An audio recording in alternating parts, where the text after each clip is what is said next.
Imagine you wake up one morning in the autumn of 1347. You live in a medieval town somewhere in southern Europe, a real place with real streets, real neighbors, real noise. The smell of bread from the baker 2 doors down, the sound of the market beginning to stir. But this morning is different. The street outside is silent. You go to your window. The baker's shutters are still closed. The cart that usually passes at dawn has not passed. A dog is sitting in the middle of the road, completely still, looking at something you cannot see. Yesterday, your neighbor was alive. You spoke to him. He complained about the heat. He laughed at something his daughter said. This morning, his door is sealed. A rag has been stuffed into the gap beneath it. And there is a smell coming from inside that you have never smelled before, and that you will never, for the rest of your life, be able to forget. You don't know what is happening. Nobody does. You don't know that 3 ships have recently docked at a harbor you've never visited, carrying merchants who were dead before they could be unloaded. You don't know that something has crossed from Central Asia along the trade routes, moving faster than any army, killing everything in its path. You don't know any of this. All you know is that your neighbor is dead, and that the silence this morning is a different kind of silence than you've ever heard. Take not the silence of peace, the silence of something ending. What you are living through is the Black Death, the single greatest catastrophe in human history, and it has just arrived on your street. Today we are going inside it, not from the safe distance of a history book, but from the inside, from the street, from the house, from the body. What was it really like to live and die during the Black Death? The answer is something that no textbook has ever fully prepared anyone for. To understand what the Black Death felt like from the inside, you first need to understand what it was and where it came from.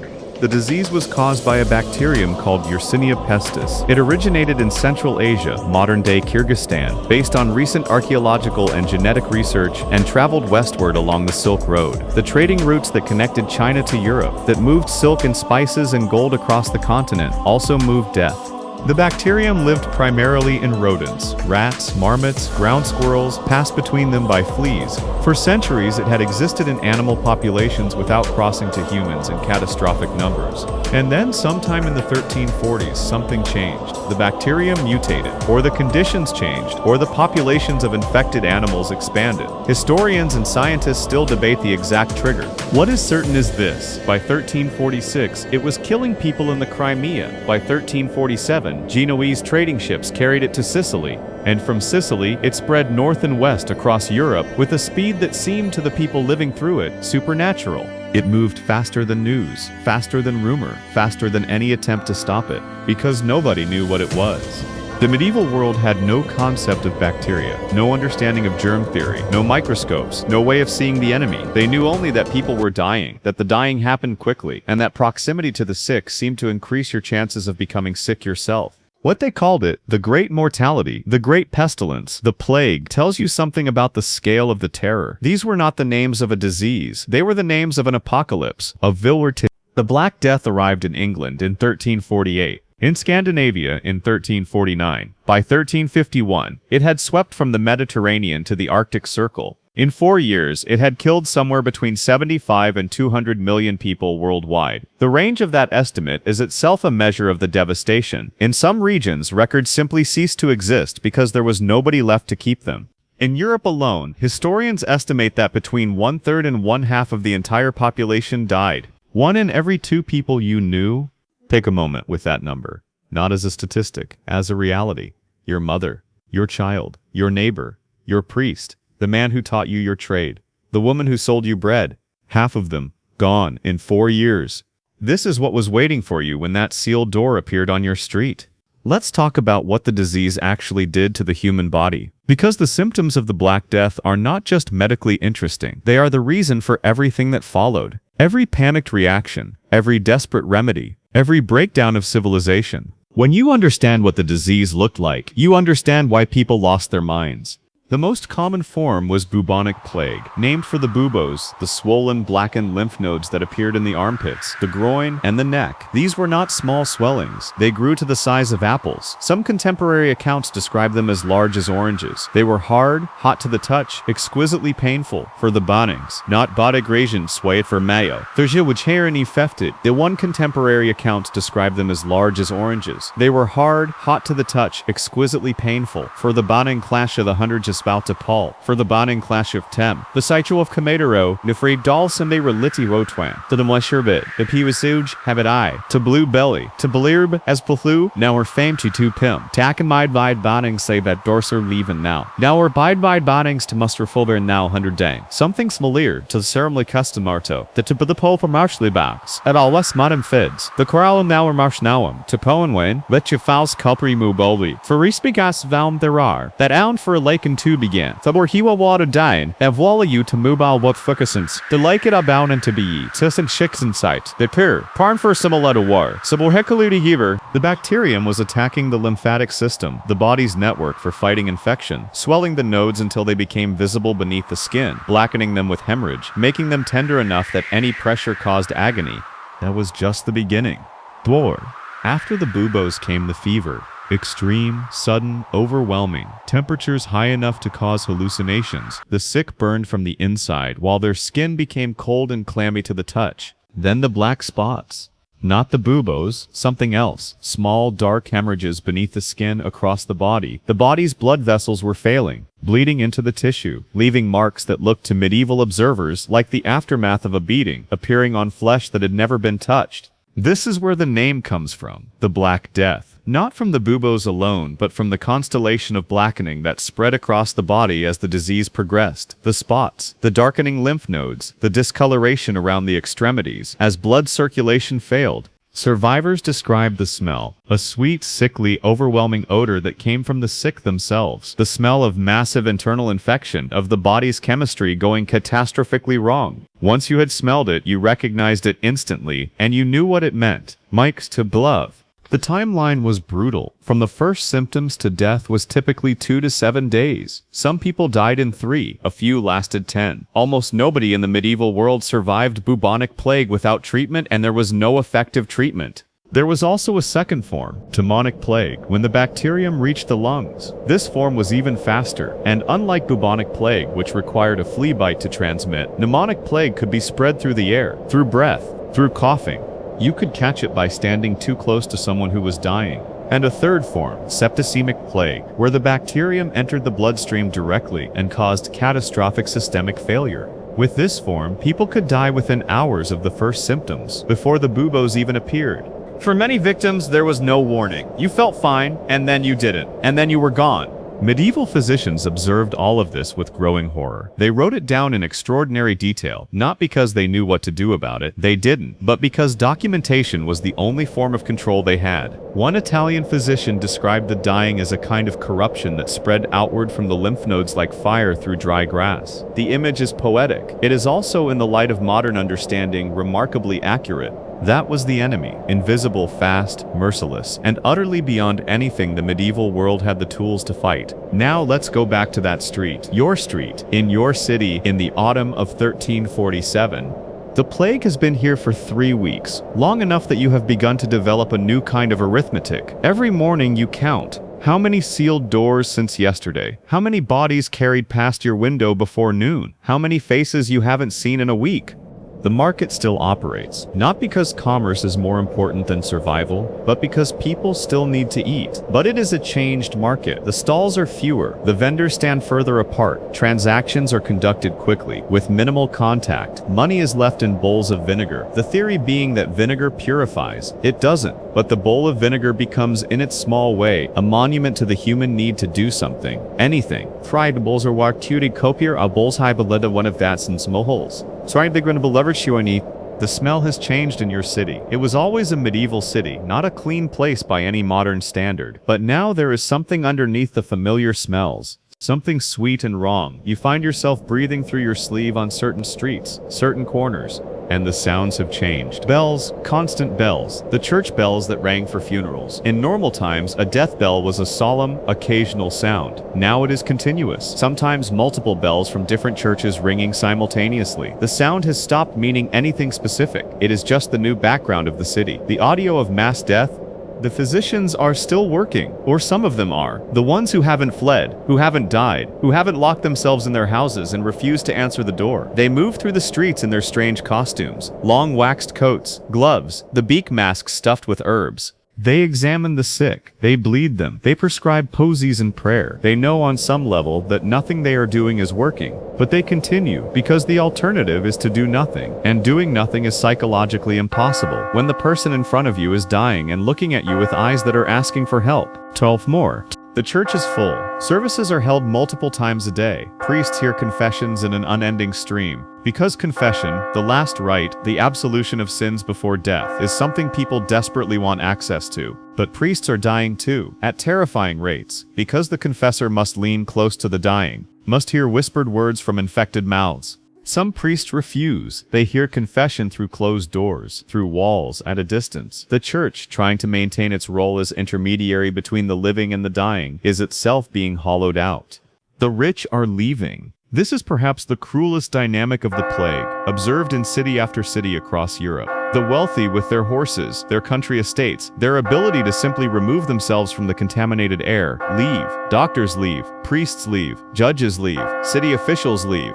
What remains is everyone who cannot leave. The poor, the tradespeople, the servants, the farmers who cannot abandon their fields. They are left to face the disease without leadership, without medical care, without spiritual guidance, in a city that is beginning to come apart at the seams.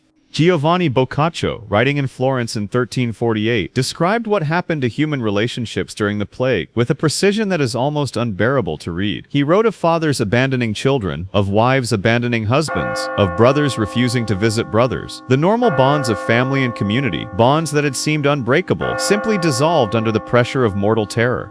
He wasn't condemning these people, he was observing them. And what he observed was this: when death becomes sufficiently certain and sufficiently close, the social contract breaks down. Not because people are evil, but because the instinct for survival is older and stronger than the instinct for obligation. Tum placed when verse split. Towi convicts poetic chican diarna tomorrows re were plod the split. When if topolobzai shows when gribs a profound one suffer the it. Towi can verfound when hide it sable, doubt summed, kibit to colton of someone tried bestopol. Under found when yijimi of sable it one holder. Dilf the dade of sibiles. Polits of bolera turstong. Squilwasano or orium bulditer furo. Ibsol of zorits von prolif are found when subtipol. And not it comes go yembrans though an hopta speaks pub. Tentive or what if Martin. This is what plague does that no other disaster quite replicates. It doesn't just kill people, it dissolves the tissue of human society, the networks of trust and obligation that hold communities together, the assumption that the person next to you is your ally rather than your threat. The city is still standing, the buildings are intact, the streets are there, but something essential has gone out of it, and everyone who remains can feel the absence, even if they cannot name it. When the human mind encounters something it cannot explain, it does not accept the mystery. It invents an explanation, any explanation, because a world with a cause, even a terrible cause, is more bearable than a world without one. The medieval world had two explanations available to it, and it used both simultaneously. The first was God. God was punishing humanity for its sins. This was the unanimous conclusion of the church, of scholars, of ordinary people staring at the death around them and searching for meaning. The scale of the catastrophe confirmed it. What else but divine wrath could explain something this total? The response was prayer, of course, but also something else: flagellants. Across Germany, the Low Countries, and parts of France, groups of men emerged who traveled from town to town, performing public acts of self-punishment. They marched in processions, stripped to the waist, beating themselves with leather straps embedded with iron spikes, in public, in front of crowds, as a form of collective penance on behalf of all humanity. The crowds watched these performances with a complex mixture of horror, awe, and desperate hope. If God's anger could be appeased by human suffering, then these men were doing something genuinely useful. The flagellant movement attracted tens of thousands of followers across Northern Europe. It was simultaneously one of the most extreme expressions of religious terror in history, and one of the most human, a community of people who had lost control of their world, trying to reclaim it through the one thing they could control: their own bodies, their own pain. The church eventually condemned the flagellants, not because self-punishment was wrong in principle, but because flagellant leaders were beginning to claim that their movement could replace the sacraments of the church, that their suffering could substitute for confession, for absolution, for the entire institutional structure of medieval Catholicism. This was heresy, and it told you something important about how desperate people had become. The second explanation was human malice. If God was punishing humanity, perhaps he was using human instruments. Perhaps someone was poisoning the wells. Perhaps someone had made a pact with the devil. Perhaps the disease was not natural at all, but a conspiracy. The Jews. This is one of the darkest chapters within the dark chapter of the Black Death. Across Europe, in city after city, Jewish communities were accused of poisoning water sources, of spreading the plague deliberately, of being agents of the catastrophe. The accusations were not based on evidence, they were based on the human need for a target. The Jews were visibly separate in their neighborhoods, their dress, their religious practice. They were already the subject of centuries of accumulated prejudice and legal discrimination. They were, in the terrible logic of mass panic, available. Between 1348 and 1351, Jewish communities were massacred across Germany, France, Switzerland, and the Low Countries. In Strasbourg, 2,000 Jews were burned alive on Valentine's Day, 1349, before the plague had even arrived in the city. The massacre was preemptive, precautionary, a community deciding to eliminate the imagined source of a catastrophe that hadn't yet reached them. The Pope condemned these massacres. He pointed out correctly that Jews were dying of the plague at the same rates as everyone else, which was rather strong evidence that they were not its cause. The condemnation made very little difference. To Pope, these were not the actions of monsters. They were the actions of terrified people who had been stripped of every other form of control and needed desperately to feel that they were doing something, anything. That is perhaps the most disturbing thing the Black Death reveals about human psychology. Not the deaths themselves, but what the living did in response to the dying. The plague killed with the indifferent efficiency of a bacterium. The massacres were chosen. And in that choice, in that terrible, panicked, grieving human choice, you see something that no bacterium can explain, something that belongs entirely to us. At some point, the plague stopped being a medical event and became a logistical one. The question was no longer just how do we treat the sick, it was what do we do with the dead? In normal times, death was an elaborate social ritual. A person died surrounded by family. A priest administered last rites. The body was washed, prepared, dressed. A funeral was held. The community gathered. The dead were buried individually, with markers in consecrated ground, with prayers spoken over them by name. The Black Death made all of this impossible. In Florence at the height of the outbreak, Boccaccio estimated that 60 to 100,000 people died in a few months. The city's normal burial infrastructure, the churchyards, the grave diggers, the priests collapsed within weeks. Bodies lay in houses for days before anyone came for them. Not out of callousness, out of incapacity. There were simply not enough living people to bury the dead at the rate the dead were being produced. Mass graves appeared. In Paris, a single burial pit near the Holy Innocents Cemetery is estimated to have held over 10,000 bodies. In London, a new cemetery was opened specifically for plague victims, a field bought by a merchant, consecrated by the bishop, and filled within months. Gravediggers, the men who dug the pits, who loaded the bodies, who worked in the most contaminated environment imaginable, died at catastrophic rates. Cities had to recruit replacements constantly. Some cities, running out of volunteers, offered enormous wages. Some cities, running out of anyone willing to do the work at any price, used prisoners. In rural areas, the situation was often worse. Villages that lost their lords, their priests, and their able-bodied adults could simply cease to function. The crops rotted in the fields because there was nobody left to harvest them. Animals wandered loose because their owners were dead.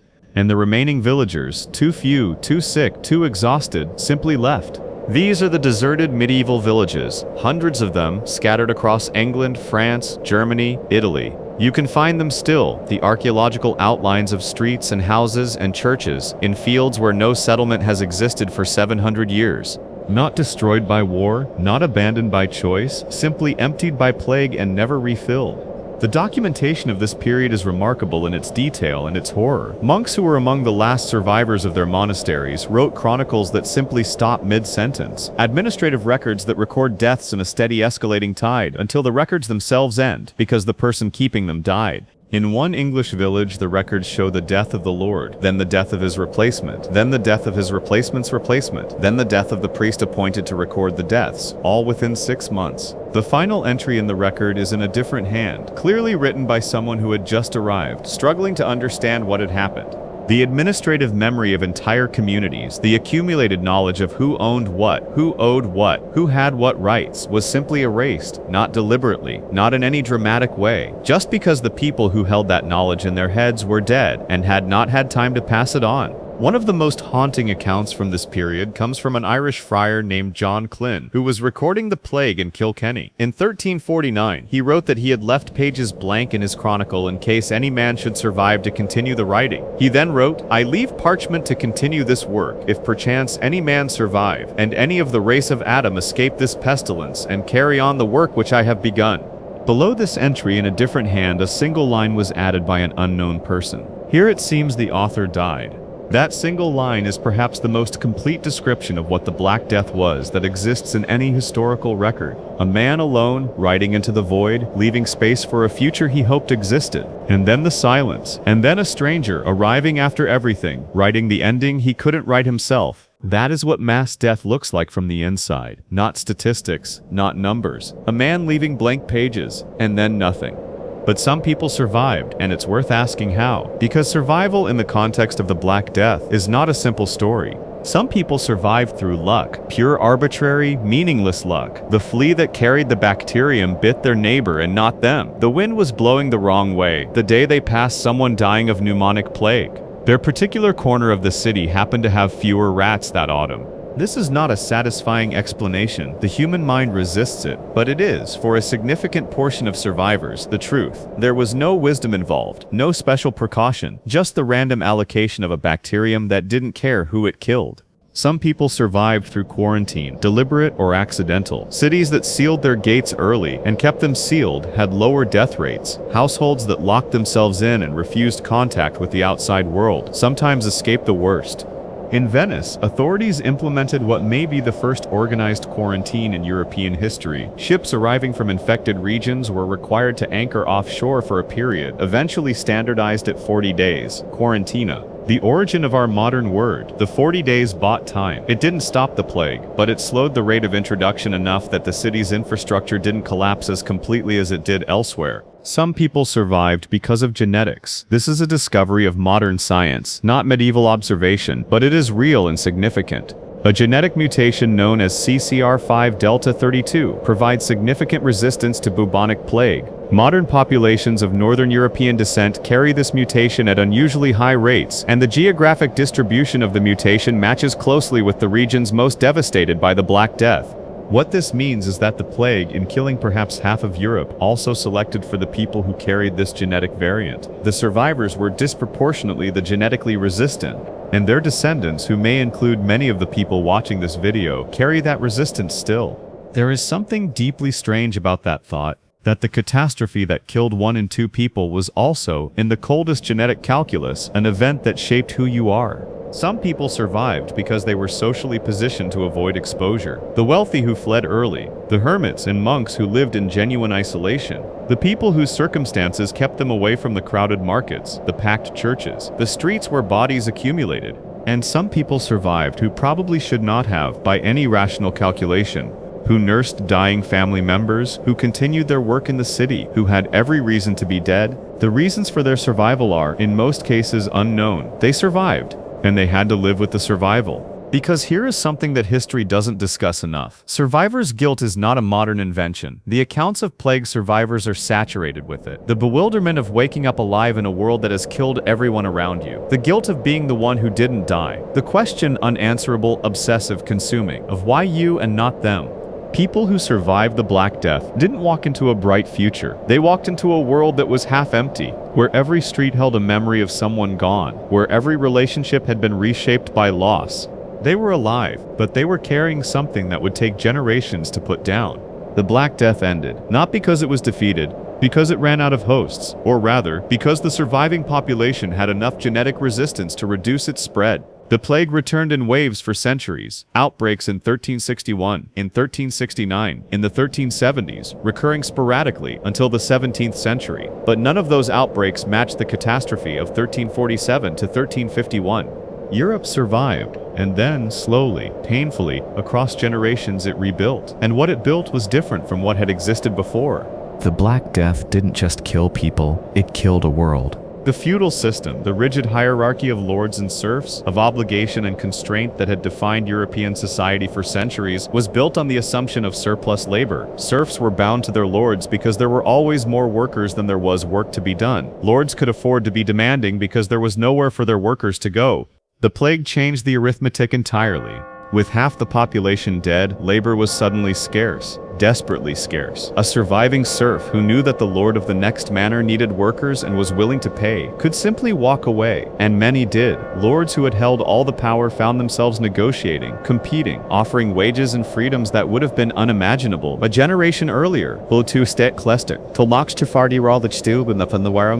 the Nyar, labor was in Awagvain to mend all the power, got with the lone fexbit was top sables had alarm. Sarzit defensive dinaro stet, when of the sum the crept to mold the power and saltom fat comment to found the lone fex bitchurki, the one half from when using for a moan, and you heard of logopi quota par, de lapsador, can that com sign, denser pitoro, mancha you still is quack man to gohor popper jods, armajan the mitru tabala quat the be, spouse wacha dichas boikrutiater, they heard of mitways when on moms of memphorbatsum salmon and the lights. The peasant revolts of the late 14th century, the English Peasants' Revolt of 1381, the French Jacquerie, were not causes of the social change that followed the plague. They were symptoms of it, expressions of a new consciousness that had emerged in the gap left by 75 million dead. The people who survived knew something their grandparents hadn't known. They knew that the world could end, that hierarchy was contingent, that the priest and the lord and the king were just as mortal as the serf and died just as badly, and that their authority was a human construction rather than a divine one.